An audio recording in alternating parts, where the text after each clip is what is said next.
Psychology with শ্রেয়ায় সবাইকে জানাই স্বাগতম। বলেছিলাম ক্লাস 12-এর টপিকগুলো নিয়ে আমি ক্লাস শুরু করে দিয়েছি আজ থেকে। আজ পড়াবো ক্লাস 12-এর ফার্স্ট চ্যাপ্টার ইন্টেলিজেন্স অর্থাৎ বুদ্ধি। আমি প্রথমেই বলে দিই এই চ্যাপ্টারে কী কী পড়তে হবে। এই চ্যাপ্টারে আছে তোমাদের 10টা টপিক। নাম্বার 1 বুদ্ধির সংজ্ঞা, নাম্বার 2 বুদ্ধির স্বরূপ, নাম্বার 3 বুদ্ধির প্রকারভেদ, নাম্বার 4 বুদ্ধির তত্ত্ব, বুদ্ধির পরিমাপ, বুদ্ধির অভিক্ষা, মানসিক বয়স ও বুদ্ধাঙ্ক, আর অনগ্রসর শিশু এবং প্রতিভাবান শিশু। এই কটা টপিক তোমাদের পড়তে হবে। আর চ্যাপ্টারের শেষে আমি সব কটা টপিকের কোয়েশ্চেন বলে দেবো। ডোন্ট বি ওয়ারি। তাহলে শুরু করা যাক আজকের ক্লাস। এবার এই বুদ্ধি বিষয়টাকে একটু ছোট্ট করে আমি ব্যাখ্যা করে দিই। বুদ্ধি বুদ্ধি হলো সেই জিনিস যা আমাদের পরিবেশের সঙ্গে অভিযোজন করতে সাহায্য করে বা আমাদের পরিবেশের সঙ্গে অ্যাডাপ্ট করতে সাহায্য করে। আমরা যখন কোনো পরিবেশ বা পরিস্থিতির মধ্যে পড়ি, সেখানে আমরা কিন্তু আমাদের বুদ্ধি দিয়েই সেই সিচুয়েশনটাকে পরিচালনা করি। সেটা কিভাবে এবং কি করে করি সেটা জানার জন্য এই ভিডিওটা প্রথম থেকে শেষ অবধি দেখতে ভুলো না। চলো তাহলে শুরু করি আজকের ক্লাস। বুদ্ধি শব্দটা বলতে কি বোঝায়? ইংলিশে বুদ্ধিকে বলা হয় ইন্টেলিজেন্স। এই শব্দটা বা এই বুদ্ধি হচ্ছে একটা কনসেপ্ট। এটা কোনো কংক্রিট বা কোনো মূর্ত বিষয় নয়। নর্মালি দেখা যায় একটা মানুষের কাজের ক্ষমতা কতটা, বা সে বিভিন্ন পরিস্থিতিতে কিভাবে আচরণ করছে, কী ধরনের চিন্তা ভাবনা, কী ধরনের এবিলিটি তার প্রবলেম সলভ করার, সেইগুলোর বেসিসেই কিন্তু সাধারণত মানুষ বুদ্ধিমান শব্দটা প্রয়োগ করে থাকে এবং সেটার বেসিসেই মানুষের বুদ্ধিকে পরিমাপ করে তারা, বা এইভাবে বলা হয় যে এই ক্ষমতাগুলো যার মধ্যে বেশি সে খুব বুদ্ধিমান, আর যার মধ্যে কম তার বুদ্ধিটা হয়তো কম। বুদ্ধির বেশ কতগুলো সংজ্ঞা রয়েছে। এখানে অনেকগুলো সংজ্ঞা আছে, তার মধ্যে কয়েকটা সংজ্ঞা অবশ্যই মনে রাখতে হবে। আমার বইতে অলরেডি দেখো এখানে মার্ক করা আছে, সেই সংজ্ঞাগুলো চেষ্টা করবে অবশ্যই মনে রাখতে। প্রথমে স্টার্নের সংজ্ঞা। স্টার্ন বলেছেন জীবনের নতুন সমস্যা বা পরিস্থিতির সঙ্গে অভিযোজন করার সাধারণ মানসিক ক্ষমতাই হলো বুদ্ধি। এই সংজ্ঞাটাকে যদি একটু ভেঙে আলোচনা করলে আরও বেশি ভালো বুঝবে। আর এটা কিন্তু খুব সোজা একটা সংজ্ঞা। জীবনের নতুন সমস্যা বা পরিস্থিতির সঙ্গে অভিযোজন করার ক্ষমতা। অভিযোজন করা মানে কি? অ্যাডাপ্ট করা, কোনো নতুন পরিস্থিতিতে গিয়ে মানিয়ে নেওয়া। সেই যে ক্ষমতাটা, সেই সাধারণ মানসিক ক্ষমতাকে বুদ্ধি বলা হচ্ছে। ধরা যাক তুমি কোনো একটা জায়গায় থাকতে এতদিন, হঠাৎ করে তোমাকে তোমার অ্যাড্রেস চেঞ্জ করতে হলো, বা তোমাকে তোমার কাজের কারণে কিংবা পড়াশোনার কারণে এমন কোনো একটা জায়গায় শিফট করতে হলো যেখানে গিয়ে তুমি আগে যে সুবিধাগুলো তোমার বাড়িতে পেতে সেগুলো হয়তো পাচ্ছ না। তো ন্যাচারালি তোমাকে সেই পরিস্থিতির মধ্যে সেখানে যা যা পাওয়া যায় তার মধ্যে নিজেকে মানিয়ে নিতে হবে, আর সেটার জন্য তুমি বুদ্ধি প্রয়োগ করবে। এবার বুদ্ধি প্রয়োগ করে তুমি যখন মানিয়ে নিলে, তো ফাইনালি তুমি কি করলে? পরিস্থিতির সঙ্গে বা পরিবেশের সঙ্গে অভিযোজন করলে। যেমন দেখো, যখন কোভিড ছিল না, তখন আমাদের লাইফস্টাইলটা একরকম ছিল, আর এখন লাইফস্টাইলটা কিন্তু সম্পূর্ণ বদলে গিয়েছে। আর যদি কারো না বদলে থাকে তাহলে তার লাইফে অনেক রিস্ক আছে, কিন্তু যদি সত্যিই কেউ লাইফস্টাইলটা বদলে থাকে তাহলে ওকে, সে ঠিকঠাক পথেই আছে বলা যায়। নেক্সট দেখো থর্নডাইকের সংজ্ঞা। আদর্শ প্রতিক্রিয়া করার ক্ষমতাই হলো বুদ্ধি। এটা থর্নডাইক বলেছেন। আদর্শ প্রতিক্রিয়া মানে যে পরিস্থিতিতে ঠিক যে ধরনের প্রতিক্রিয়া করা উচিত একটা মানুষ যদি সেটা করে তাহলে সেটা তার বুদ্ধির পরিচয়। অনেক সময় আমরা বলি না যে অনেকের উপস্থিত বুদ্ধি খুব ভালো, সেরকম বিষয়টা। নেক্সট দেখো মনোবিদ গার্ডনারের সংজ্ঞা।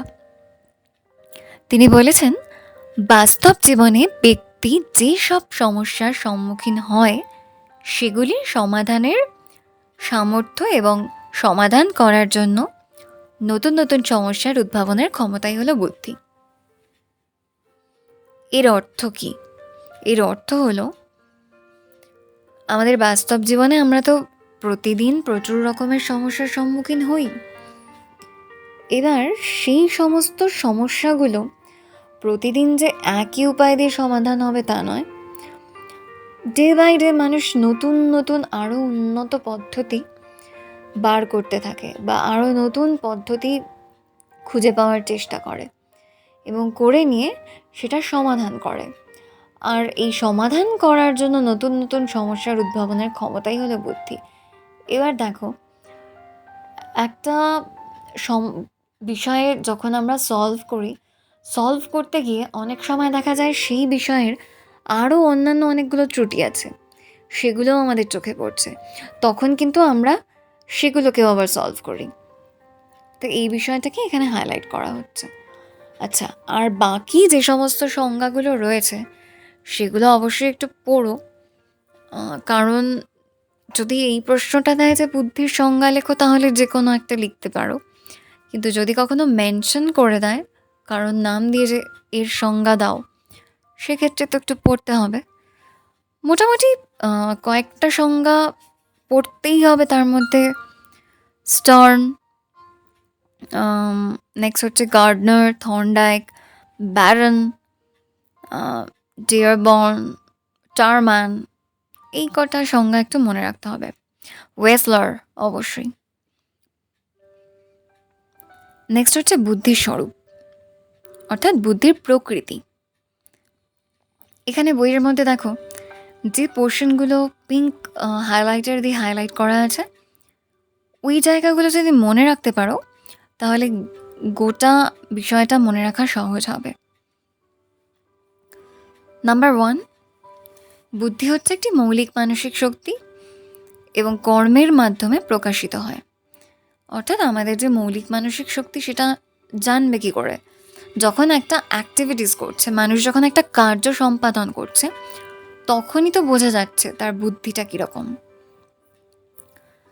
নেক্সট হচ্ছে বুদ্ধি স্নায়ুতন্ত্র নির্ভর হলেও কোনো দৈহিক প্রক্রিয়া নয়, বুদ্ধি সম্পূর্ণরূপে একটা মানসিক প্রক্রিয়া।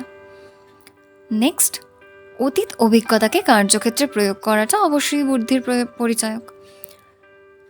কোনো একটা সময়তে হয়তো তুমি কোনো একটা রাস্তা দিয়ে যাচ্ছিলে, যেতে গিয়ে তুমি দেখলে যে এই রাস্তাটা দিয়ে যেতে গেলে তোমায় অনেকটা সময় অতিবাহিত করতে হচ্ছে, তার থেকে তুমি যদি একটা সহজ রাস্তা খুঁজে পেয়ে থাকো, পরবর্তীকালে সেই জায়গায় পৌঁছানোর জন্য তুমি কিন্তু সহজ রাস্তাটাই অবলম্বন করবে। এটাকেই বলা হচ্ছে অতীত অভিজ্ঞতা কাজে লাগানো। নাম্বার 3, বুদ্ধি বিমূর্ত চিন্তাশক্তির বিমূর্ত চিন্তাশক্তি বুদ্ধির পরিচায়ক। বিমূর্ত মানে অ্যাবস্ট্রাক্ট জিনিসগুলোকে বলা হচ্ছে, যেগুলো কংক্রিট নয়। অ্যাবস্ট্রাক্ট বলতে অনেকগুলো বিষয় হচ্ছে, যেরকম ধরো এরকম বলা যেতে কোনো সূত্র বা কোনো সংকেতের মধ্যে দিয়ে কোনো কিছু সমাধান করা, যেটা যান্ত্রিক নয়।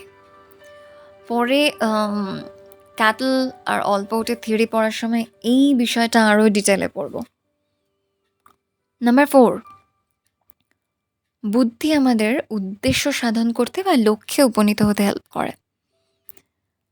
আমরা যখন কোনো কাজ করি, কোনো কাজ করার সময় বা কোনো একটা সমস্যার সমাধান করছি, সেই সময় যে উপযুক্ত উপায়টা চুজ করি, যে উপযুক্ত উপায়টা নির্বাচন করি, সেটা কি করে করতে পারি? বুদ্ধি আছে বলে করতে পারি, বুদ্ধির মধ্যে দিয়ে করতে পারি। নাম্বার 5, মানসিক প্রক্রিয়াগুলির মধ্যে একটা সমন্বয় সাধন করতে হেল্প করে বুদ্ধি। একটা মানুষের মধ্যে যতগুলো মানসিক প্রক্রিয়া, মানে কোনগুলো? অ্যাটেনশন, ইন্টারেস্ট মানে মনোযোগ, আগ্রহ, চেতনা, চিন্তন আর কি, এই সমস্ত বিষয়গুলো। নাম্বার 6, মানসিক কাজ দ্রুত সম্পাদন করতে হেল্প করে বুদ্ধি। অফকোর্স আমরা মানসিক প্রক্রিয়াগুলোর মধ্যে দিয়ে মানসিক কাজটা দ্রুত সম্পাদন করতে পারছি বুদ্ধি থাকার জন্যে। বুদ্ধি হচ্ছে সার্বজনীন ক্ষমতা। এটা নাম্বার 7। সার্বজনীন মানে সকলের মধ্যেই বুদ্ধি আছে। কে সেটাকে কিভাবে শার্প করছে, কিভাবে কাজে লাগাচ্ছে, সেটা কিন্তু পার্সন টু পার্সন ডিপেন্ড করে। এই 7টা পয়েন্ট ছাড়াও আরও কয়েকটা পয়েন্ট আছে। যদি বুদ্ধির স্বরূপ বলে, সেখানে কিন্তু সেই পয়েন্টগুলো অ্যাড করবে। প্রথমত,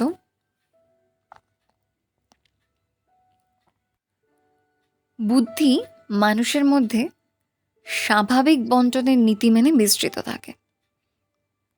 স্বাভাবিক বণ্টনের নীতি মানে অ্যাকচুয়ালি বলতে চাইছে বুদ্ধি কিন্তু পরিমাপ করা যায়। তোমরা এই কথাটা অনেকেই শুনে থাকবে, আইকিউ টেস্ট। আইকিউ টেস্ট হচ্ছে, আইকিউ বেসিক্যালি ইন্টেলিজেন্সের এক্সপ্রেশন, মানে বুদ্ধির অভিব্যক্তি হচ্ছে আইকিউ। আইকিউ টেস্টের মধ্যে দিয়ে কিন্তু জানা যায়। এই চ্যাপ্টারে অনেক রকমের ইন্টেলিজেন্স টেস্ট, মানে বুদ্ধির অনেক রকমের পরীক্ষা আছে, যেই পরীক্ষাগুলোর মধ্যে দিয়ে জানা যায় যে একটা মানুষের মধ্যে বুদ্ধিটা কী মাত্রায় রয়েছে। গড় বুদ্ধি, নাকি খুব তীক্ষ্ণ, নাকি খুব কম। ন্যাচারালি দেখা যায় অধিকাংশ মানুষই গড় বুদ্ধি সম্পন্ন। একেবারে বুদ্ধিহীন বা খুব তীক্ষ্ণ বুদ্ধি, এটার সংখ্যাটা খুব কম। মানে সকলে তো আইনস্টাইন হয় না। নেক্সট হচ্ছে, বুদ্ধির পরিপ্রেক্ষিতেও মানুষের মধ্যে যথেষ্ট পার্থক্য থাকে। পরিবেশটাও একটা ফ্যাক্টর এই পয়েন্টের মধ্যেই রয়েছে। দেখো, অনেক সময় বলা হয় যে পরিবেশ কিন্তু মানুষকে, মানে মানুষের বুদ্ধির একটা পার্ট। কে কোন পরিবেশে বড় হচ্ছে, কি শিখছে, সেটাও কিন্তু বুদ্ধির পরিচায়ক কোথাও গিয়ে। পরবর্তীকালে সে যখন অ্যাপ্লিকেশন করছে, মানে একটা মানুষ কোনো বিষয়েতে তার অ্যাক্টিভিটিসগুলো করছে বা তার অ্যাপ্লিকেশনগুলো, সেগুলো কিন্তু অনেকটা নির্ভর করে তার পরিবেশ বা তার এক্সপোজারের ওপর। সে কী শিখেছে, কী জেনে বড় হয়েছে, এগুলো খুব ইম্পর্ট্যান্ট। মানে নাম্বার 3 যেটা রয়েছে, ক খ গ, 3 নম্বর পয়েন্টটা, শিশুদের বয়স বাড়ার সঙ্গে সঙ্গে বুদ্ধিরও পরিবর্তন ঘটে। এটা তো বিভিন্ন রিসার্চে দেখা গেছেই। বয়সের সঙ্গে বুদ্ধির একটা সম্পর্ক আছে অবশ্যই, তবে বয়ঃসন্ধিকালে গিয়ে সেটা কিন্তু একটা স্থায়িত্ব লাভ করে। নেক্সট পয়েন্ট, লিঙ্গের পার্থক্যে বুদ্ধির পার্থক্য সৃষ্টি হয় না। খুব স্বাভাবিক, বুদ্ধি তো বুদ্ধি, সে ছেলে হোক বা মেয়ে হোক, যাই হোক না কেন, বুদ্ধির সঙ্গে লিঙ্গের কোনো সম্পর্ক নেই। আর জাতি, ধর্ম, সংস্কৃতি এগুলোর সাথে তো নেই। তবে ওই যেটা বললাম, যে কালচারাল একটা এফেক্ট কিন্তু থাকে, পরিবেশের একটা এফেক্ট থাকে। আচ্ছা, নেক্সট হচ্ছে, এই যে এতক্ষণ যে বিষয়গুলো বললাম, সেগুলো ছাড়াও আরও কয়েকটা রিসার্চ ওয়ার্কের থেকে বুদ্ধির আরও কতগুলো বিষয়কে হাইলাইট করা হয়েছে। এখানে 4টে বিষয় বলা হচ্ছে। 1, বুদ্ধি intrapersonal. Intra, not inter. Intra মানে আন্তর্ব্যক্তিত্ব। আর দেখো 3 নম্বর পয়েন্টে রয়েছে ইন্টার, মানে আন্তঃব্যক্তিত্ব। এই দুটো প্লিজ গোলাবে না, এবং এটা আজীবন মনে রাখার চেষ্টা করো। ইন্ট্রা মানে নিজের সঙ্গে নিজের, অন্তর্ব্যক্তিত্ব, ওকে। আর ইন্টার মানে আন্তঃব্যক্তিত্ব, নিজের সঙ্গে অন্যের বা পরস্পরের। ইন্ট্রাপার্সোনালের ক্ষেত্রে বলা হয় যে ব্যক্তি বুদ্ধির সাহায্যেই নিজের ক্ষমতা সম্পর্কে অভিহিত হতে পারে। মানে তার অন্তর্দর্শন সম্পর্কে আমি ক্লাস 11-এর যে টপিকগুলো রয়েছে, সেখানে 2nd চ্যাপ্টারে অন্তর্দর্শন সম্পর্কে ডিটেলে বলা আছে, পারলে একবার ওটা শুনে নিও। এবং এছাড়াও আত্ম উপলব্ধির ক্ষমতা, নিজের দুর্বলতাগুলো আইডেন্টিফাই করার ক্ষমতা, এগুলো তখনই করতে পারে যখন মানুষ বুদ্ধির প্রয়োগ ঘটায়। আচ্ছা, আমি আগে ৩ নম্বর পয়েন্টটা বলে নিই, ২টা পরে আসছি। ৩ নম্বর হচ্ছে ব্যক্তিত্ব বা ইন্টারপার্সোনাল, মানে একটা মানুষ যখন পরস্পরের সঙ্গে সহযোগিতা করে তখন যে বুদ্ধির পরিচয় আমরা পাই। অর্থাৎ তুমি তোমার সঙ্গে অন্য ব্যক্তিদের মধ্যে, মানে অন্য ব্যক্তির সঙ্গে তোমার যে সম্পর্ক বা অন্য ব্যক্তিদের সঙ্গে সহযোগিতার ক্ষেত্রে তোমার যে অ্যাক্টিভিটিস, সেটা হচ্ছে তোমার ইন্টারপার্সোনাল ইন্টেলিজেন্সের পরিচায়ক। এবার সেকেন্ড পয়েন্টটা বলি। বুদ্ধি হচ্ছে মাল্টি ডাইমেনশনাল বা বহুমাত্রিক। এই বিষয়টা নিয়ে যিনি বলেছেন, স্টার্নবার্গ এটা বলেছেন। আর এছাড়াও গার্ডনার, মনোবিদ গার্ডনার 7 ধরনের বুদ্ধির কথা বলেছে। এই গার্ডনারের থিওরিটা এখানে আছে, তোমাদের সিলেবাসে আছে, এটা পড়তে হবে। আর গার্ডনারের থিওরি কিন্তু গ্র্যাজুয়েশনেও ভীষণ ইম্পর্ট্যান্ট। থিওরিটা কখনো ভুলবে না, খুব সোজা একটা থিওরি। এই 7টা পয়েন্টের নাম মনে রাখলেই থিওরিটা মুখস্থ হয়ে যায়। 7টা পয়েন্ট কী কী রয়েছে দেখো: ভাষাবিদ্যাগত বুদ্ধি, যৌক্তিক গাণিতিক, স্থান সংক্রান্ত, সঙ্গীতধর্মী, গতিময় শরীর সংক্রান্ত, অন্তর্ব্যক্তিত্ব এবং আন্তঃব্যক্তিত্ব। অলরেডি এই দুটো ডিসকাস করলাম। আচ্ছা, এই 7টা পয়েন্ট তো তিনি বলেছিলেন গার্ডনার।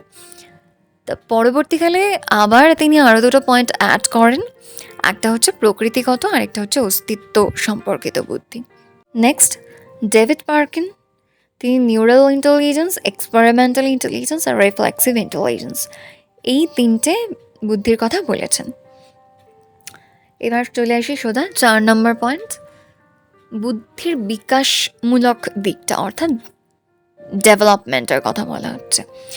বুদ্ধি বিকাশমূলক অর্থাৎ বুদ্ধির বিকাশ ঘটতে থাকে, যদিও সেটা অ্যাডোলেসেন্স বা কৈশোরকালে গিয়ে ওখানেই স্টেবল হয়ে যায়, মানে স্থায়িত্ব লাভ করে। বুদ্ধির যে বিভিন্ন মাত্রা, সেগুলোর বিকাশ ঘটতে থাকে। নেক্সট হচ্ছে বুদ্ধিবৃত্তি এবং বুদ্ধি, এই দুটো শব্দ কিন্তু এক নয়। ইন্টেলেক্ট আর ইন্টেলিজেন্স দুটো মোটেই এক নয়, বা একে অপরের সমার্থকও নয়। বুদ্ধিবৃত্তি হলো স্থায়ী মানসিক বৃত্তি বা মেধা, যেটা শিক্ষা এবং অভ্যাসের সহায়তায় গড়ে ওঠে। আর স্থায়ী মানসিক বৃত্তিকে বিশেষ ক্ষেত্রে প্রয়োগ করার জন্য যে মানসিক শক্তি প্রয়োজন, তার নাম হচ্ছে বুদ্ধি। তোমরা একটা কাজ করতে পারো, যেরকম পার্থক্য তৈরি করতে গেলে ওই যেরকম মাঝখানে দাগ টেনে ওইভাবে যদি খাতায় লেখো, এটা খুব তাড়াতাড়ি মনে থাকবে আর কি, মনে রাখতে সুবিধা হবে। ফাইনালি ক্লাস 12-এর ফার্স্ট চ্যাপ্টার শুরু হয়ে গেল। আজকে ফার্স্ট পার্টটা হলো, আবার নেক্সট পার্টটা সেকেন্ড এপিসোডে নিয়ে আসছি। কেমন লাগলো ক্লাসটা অবশ্যই জানিও। আর হ্যাঁ, আমার ফেসবুক এবং ইনস্টাগ্রাম পেজ যদি ফলো করো, তাহলে কিন্তু তোমরা আগের থেকে জানতে পারবে কবে কোন টপিকটা আসছে। তাহলে তাড়াতাড়ি ফলো করে নাও। আর তোমাদের মতামত আমার ওই ফেসবুক আর ইনস্টাগ্রাম পেজের লাস্ট যে পোস্ট থাকবে, সেই পোস্টের কমেন্ট বক্সে কমেন্ট করে জানিও।